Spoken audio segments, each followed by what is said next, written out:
Um, Again, and actually I was just reminded, I gotta show you a few of the slides on libertarianism in that other PowerPoint. I went over them in the other class, so I need to go over them with you today, because I really wanted to go over them before I did this on Sartre, and I forgot to do it last time. Okay, so we have Sartre's number one behavioral no-no is do not act in bad faith. And acting in bad faith for him is basically acting in a way that relieves you of responsibility for your freedom. Pretending in one way or another that you're not free. We're in bad faith when we pretend our decisions are determined by others around us or our sociological environment, our surrounding physical and social circumstances. We're also acting in bad faith if we pretend that genetics or environment are responsible for our decisions and not us.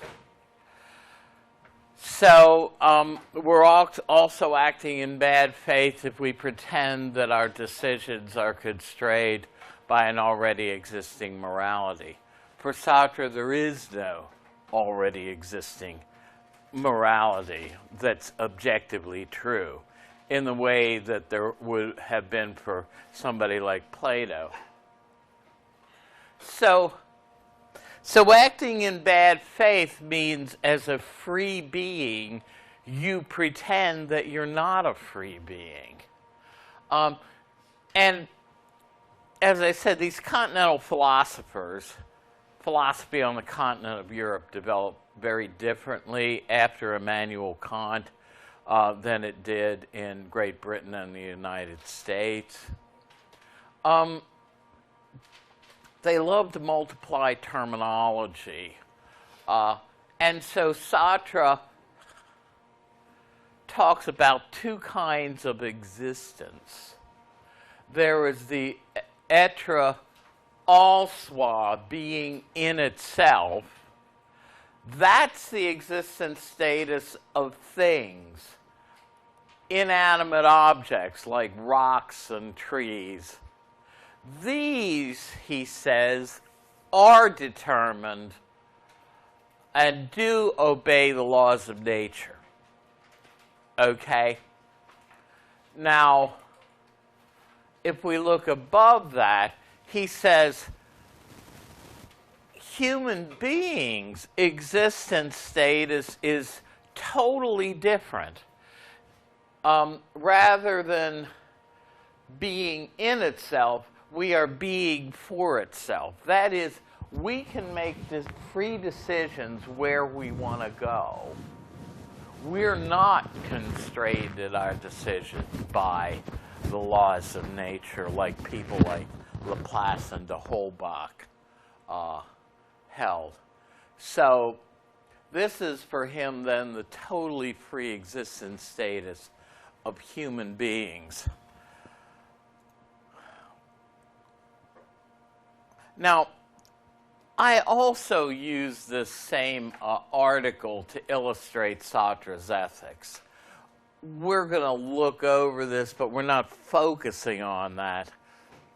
But he says one of the consequences of God's non-existence for him is that there aren't any universal values. For him, if God is gone, gone also is any possibility of finding the good, either in God's person or in God's commands, as the Judeo-Christian ethic might say, or finding the good in something like Plato's world of the forms. So for Sartre, there is no objective, pre-established moral code. And it's people like Sartre who have influenced the popular culture to think this way. That when you come to morality, it's all an individual's call, or it's all culturally relative. You know, some of this dates back. You see, one of the things that happens with philosophy is a lot of ideas and concepts start out in philosophy and they filter down. Maybe it might take 10, 20, 50, 100 years, but they filter down into the other areas of culture, into literature, you know, into the social sciences, into the hard sciences, even into theology. You know, a lot of ideas start out in philosophy. That's one thing the study of philosophy can help you to understand, which is what underlies some of the beliefs that your culture is inculcating into you. So, so there aren't any moral principles for Sartre that already exist. So he says, therefore, we have no moral guidance, either inside or outside of ourselves. Now, I'm going to go over these fairly quickly because we're not focusing on Sartre's moral views here. But for Sartre, moral choices are entirely our individual responsibility. And I believe he does hold what ethicists call subjectivism, the view that each individual person determines what's right and wrong. If there's no fixed nature, we can't appeal to it or explain or excuse our actions, or we can't appeal to things like universal human rights. But here we get into Sartre's views on free will. For him, there is no determinism. People like Laplace and de Holbach are simply wrong. So we saw that determinism is a view that all things, including human choices, are determined entirely by prior causes. A unique causal past guarantees for the determinist a unique future effect. So there's no human freedom of choice for the determinist, at least for hard determinism. But for Sartre, man in the generic sense, okay? Man is free, man is freedom. Also, he says there are no external values or commands that justify our actions. So for Sartre, the bottom line is whether we like it or not, we're free. And the way he expresses this is that we are basically condemned to be free. And we're responsible for everything we do. And so you can see that for Sartre, we can't give any excuses for what we've done with our life. All of those excuses are bogus for him. We're acting in bad faith, mauvais foi. If we say my genetics or my, you know, family environment or whatever are responsible for what I've made of myself. Now remember, Sartre has no traditional morality, but one example he uses, and this would be very controversial today, because, I mean, many people now think that our sexuality, our sexual preferences are determined entirely by our genetics. Sartre would totally reject that view. He gives us an example of someone who's in bad faith, a gay person who doesn't look to his own choices in life for what he has made of himself, that is, that he is someone carrying out a gay lifestyle, but, looks to other causes in his genetics and environment. Sartre says this person is in bad faith because he doesn't want to acquiesce that it's his own choices that have determined his sexual preferences and his lifestyle. Now, obviously there are people today who would disagree with that, but Sartre takes one particular position on that. So remember, he's not saying that the gay person is in bad faith because they're gay. Remember, Sartre has no pre-existing morality from which he could pronounce a gay lifestyle as any worse than any other sexual lifestyle. But for Sartre, the gay person in his example is in bad faith because he will not admit, from Sartre's perspective, that it's his own choices that are responsible for his gayness and not anything in his genetics or environment. So Sartre takes a very now remember, he's writing this in the 1940s, long before some of the contemporary discussions, came to play. So he says we can find no guidance morally.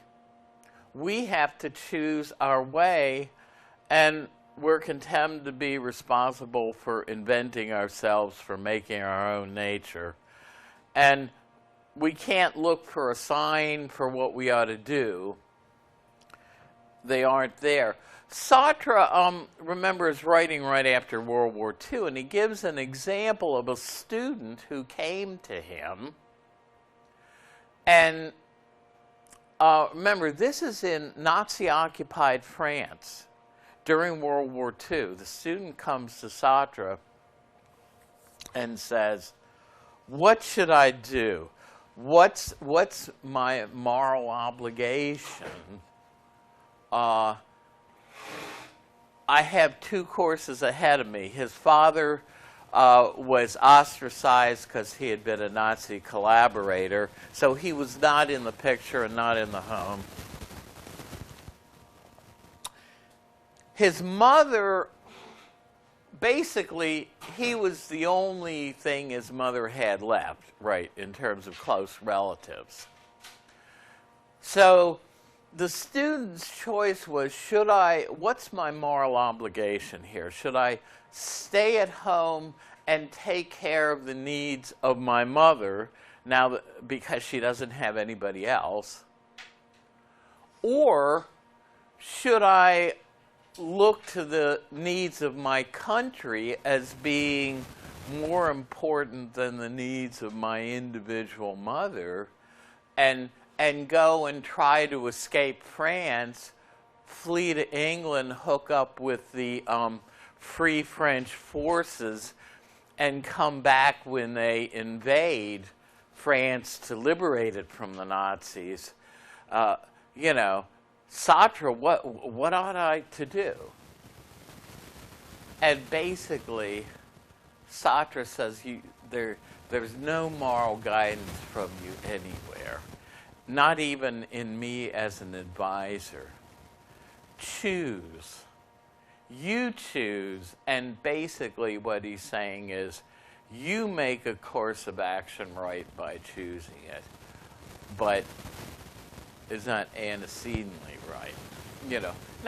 Now, a lot of us, would you like to hear that as your advice? You go to somebody who's an authority figure for advice, and they say, well, just choose. Choose one of those options, and you make it right by choosing it, but neither one is antecedently right. That is, right before your choice. That's kind of an unsettling option. But this highlights the kind of freedom he says we have and the responsibility he says that's connected with it. He says we can't, not only can we not trust external advisors, he says we can't trust our feelings. What do you have, a gut level feeling is the right thing to do. Sartre says, our actions form our feelings and not the other way around. So we can't look to them for guidance. Can't assume the best course of action is the one we feel best about. He says feelings are formed by our deeds, so they can't be appealed to as a guide to actions. So there's no guidance from without, from any advisors, or from within.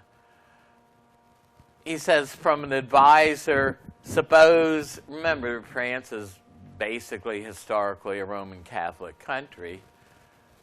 He says you're going to go to a priest for guidance. Some priests are Nazi collaborators, some aren't. You're going to get different advice from one as from the other. Sartre says, aren't you determining what advice you get by who you choose to go to as an advisor? Don't we do this? Even little kids, right? They'll go to dad because mom isn't going to want you to go out this weekend, but dad is, you can sway dad, right? You go to the advisor you want, or you're doing something, you're engaged in some form of behavior that some people would think is objectionable. So you don't ask Susie because Susie wouldn't like what you're doing. But Mary is probably on your side. So I want some advice. I'll go to Mary. And so Sartre says, we predetermine what advice we're going to get by who we choose to go to. So they're not an action guide. So he says, to sum up everything, man, that is human beings, man in the generic sense, is nothing else but the sum of his actions. Man is nothing but what he makes of himself. So for him, we're entirely free to chart our own course in this world and to make of ourselves what we make of ourselves. Now, here he considers possible objections. Somebody might say there are any number of ways in which our choices are actually limited, right? I can't just walk across North Avenue oblivious to the traffic that's coming, right? A bus or a truck is not going to bounce off of me if it hits me. I can't, open one of these windows if it could open and fly out a second floor window. Or I can't drink deadly poison. Now, to a certain extent, you can condition yourself. I mean, if somebody who's a light or moderate drinker drinks a whole fifth of scotch in a day, they might kill themselves, whereas an alcoholic might have conditioned themselves to where they can do that. So to a certain extent, we can modify our behavior, but nobody's going to take strychnine or cyanide and live,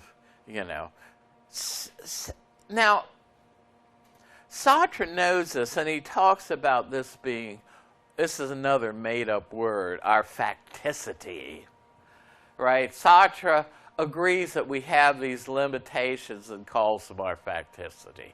Now, my own opinion is this is where Sartre basically gives away the game. Up to now, I mean, he's been arguing we're entirely free. Nothing conditions our choices. But then he says, oh, well, all right, so he can't flap your arms and fly. You can't choose to do that, right? You know, you can't choose to walk across North Avenue not paying attention to traffic, you know, or choose to take deadly poison and survive. Well, why can't we choose these things? Isn't it because, you know, as my graduate instructor says, what happens to the body here with Sartre? You know, aren't some of our choices conditioned by our physical makeup? Sartre wants to totally ignore that. Now, his reply really misses the point. He says, we as being for ourselves can choose to deny our facticity. We can choose not to cross a busy street. Yeah, but that misses the point. The point is, if I do cross a busy street, you know, and a bus comes and hits me, guess what? The bus wins. I don't. You know? We can choose not to drink deadly poison. And I hope you'll all make that choice today, right? Yeah, but what's at issue is the fact that we don't have the choice to drink deadly poison and survive. You know, our choices really are limited by physical factors as much as Sartre wants to deny that they are. You know, so, in other words, Aristotle, remember, both Aristotle and Plato, I think, had a more realistic view of free choice and moral choice than does Sartre. Remember, Plato says you got to work against the desires of your lower nature if you're going to, you know, be temperate, right? Reason has to overrule those desires. The same for Aristotle. He says if you want to walk the moderate mean, you might have to do it against nature. Sartre wants to seemingly totally ignore natural influences on our decisions, you know. So, so his reply just misses the point. We can make free choices, the free choices Sartre suggests, but in denying our facticity, aren't we in fact going against a pre-existing fixed human nature? In other words, there are things about our human nature that are there. We don't entirely make our human nature from scratch, as Sartre wants to, you know, pretend that we do. We cannot freely choose to remake our human nature such that automobiles will never hurt us if they run into us, such that we can fly without mechanical aids or drink poison without effect. Yeah, on the latter one, as I said, to a certain extent we can remake our human nature, right? Most of us, you know, might be in danger of losing our lives if we drank a whole fifth of scotch in an afternoon, whereas an alcoholic has built up a tolerance to it to where he could maybe survive that. You know, but for the most part, no. And not even an alcoholic or somebody can drink cyanide and live. So we can say others limit our freedom of choice. When others try to limit our choices, they treat us as objects, as en soi beings. We need, he says, to resist them to regain our pour soi freedom. If drivers resist our crossing the street as if we were just a thing in their way, we should bang on their hoods to gain their attention and recognition of us as pour soi beings. He actually says this. Come on, you know, right? I'm going to just indiscriminately cross North Avenue, and if somebody And if I get in somebody's way, I'm going to say, hey, stop, boom, bang on their hood. Why didn't you stop? Give me a break, Sartre. So if others won't listen to us, then aren't our choices still limited by them, especially if they decide to run us over? So this is Sartre. Again, let me just go over a few slides in the last PowerPoint that I forgot to go over last time. So again, remember, term paper due, first day back. I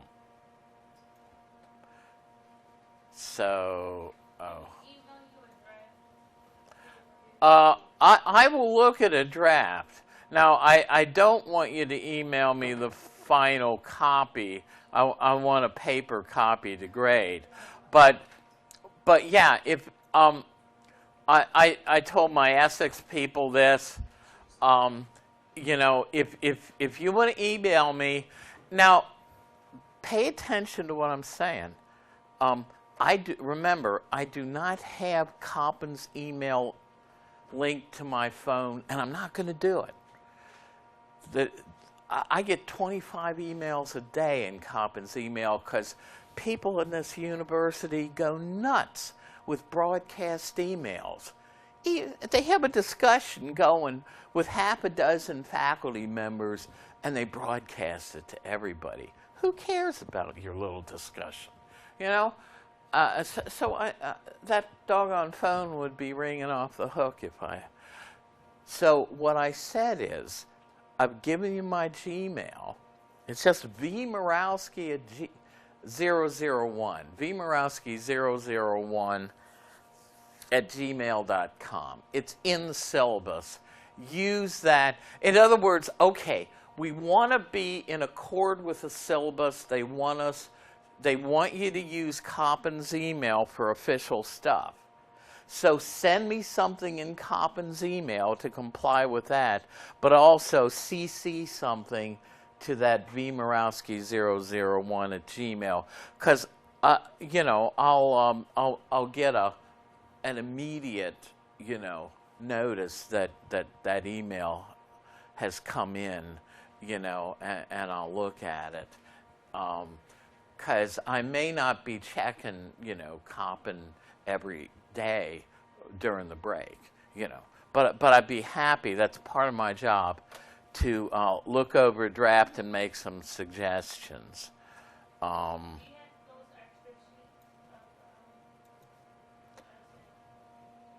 Well, okay. I mean, the assignment is on Blackboard. We were. I said this from the beginning of class, that we are asking you to do much more on Blackboard. Our budget allows for printing out fewer and fewer things. The assignment has been on Blackboard for a couple of weeks now. So,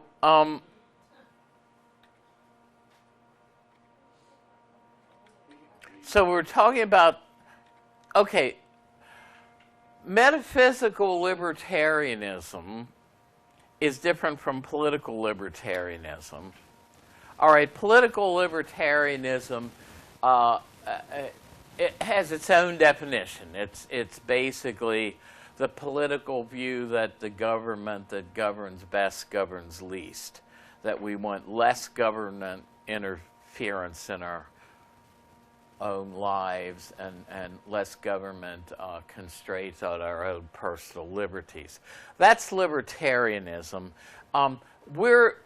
We have an entirely different definition we're working with when we're talking about libertarianism in terms of the free will debate, what this author calls metaphysical libertarianism.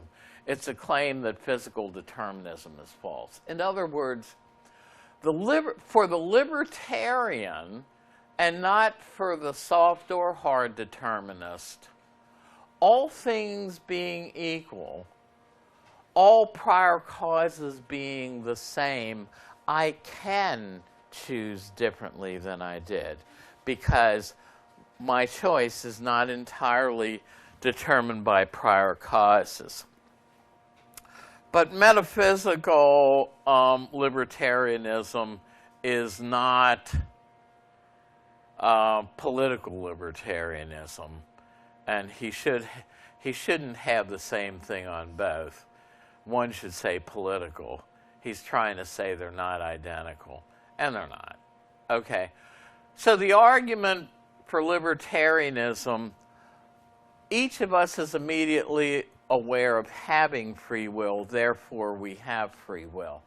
Now, we saw that for somebody like de Holbach, the question of what are we going to do with this gut level feeling that we pretty much all have, that we're really making free choices. Well, we saw for somebody like de Holbach, that gut level feeling is not accurate, not correct. Free choice for him is an illusion. So if I have a strong awareness that I'm making free choices for him, that awareness is an illusion.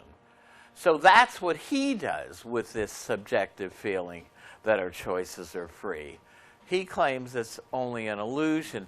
Now, for Sartre, his starting point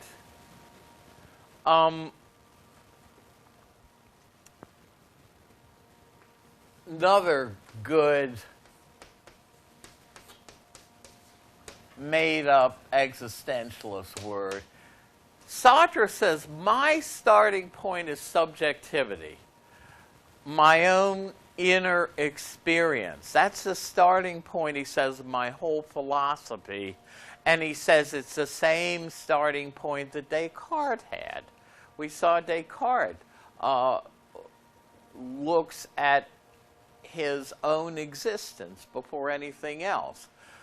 And so Sartre, far from what de Holbach does with this inner subjective feeling that we're really making free choices, Sartre, far from declaring it to be an illusion, says this is the starting point of my philosophy. And he puts quite a bit of, of importance on this subjective feeling that we're making free choices as genuinely indicative of the fact that we do choose freely. Objection, the awareness may be just the product of an illusion, right? So you can say, well, my inner feeling, I agree with de Holbach, it's an illusion. You could say that, right? But Sartre says, no, it's not an illusion. It's accurate. We really do and make free choices, and we're aware that we're doing that. Now, as I said, we do have this argument for libertarianism on the basis of the unpredictability of human behavior. Really, we already dealt with this, right? Unpredictability by who, right? I can't predict what you're going to do this afternoon or what you're going to do over the holidays because I don't know all the causal factors that determine your behavior. I mean, if I were in de Holbach's situation, right? But for Laplace and de Holbach, a nearly omniscient demon that is a lightning-fast calculator or a supercomputer that had all of the information about all of the causes working to determine your choices could, in principle, predict your behavior.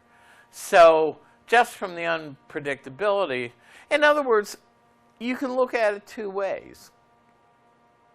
You would say the fact that you cannot predict my behavior, like you can predict what's going to happen with the water in this glass if I leave it here, is indicative of the fact that I really do make free choices. but somebody like de Holbach would say, well, it's just that we don't have enough information to be able to predict your behavior in your case. So there are two ways you can go with this. So it's not an absolutely ironclad argument for libertarianism that we can't predict human behavior. Now, this is a road we're not going to worry about. Traditional Newtonian mechanics is a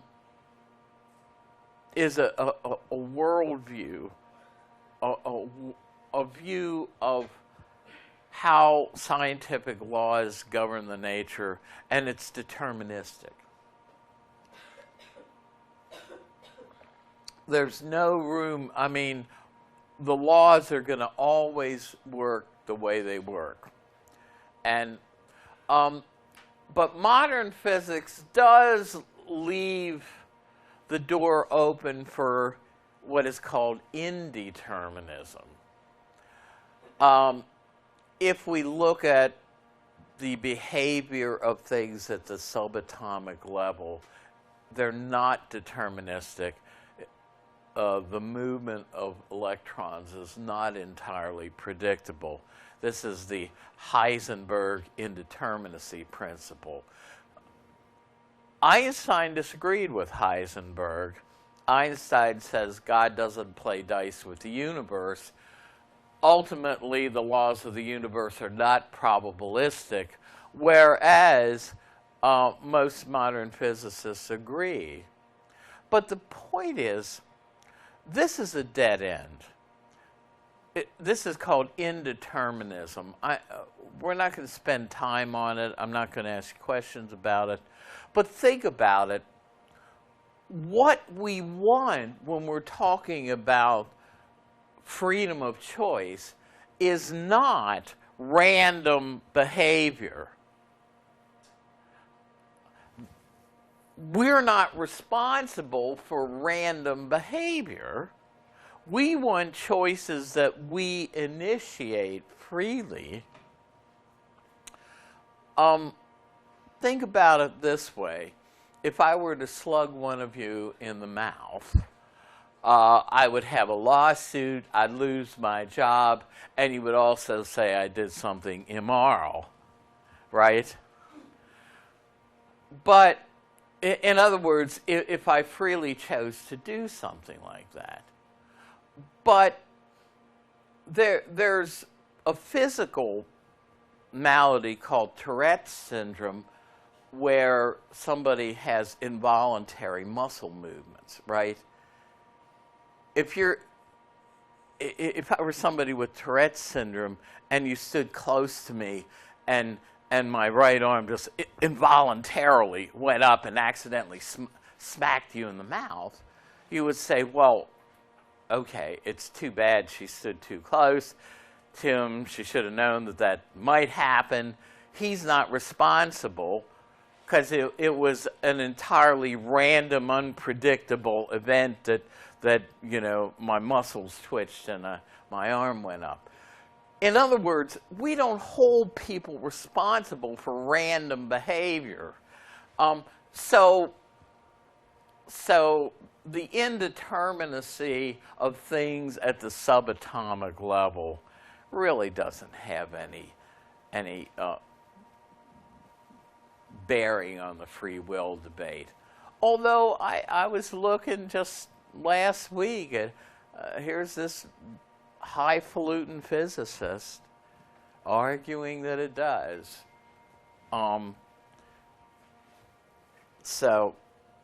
But it doesn't. So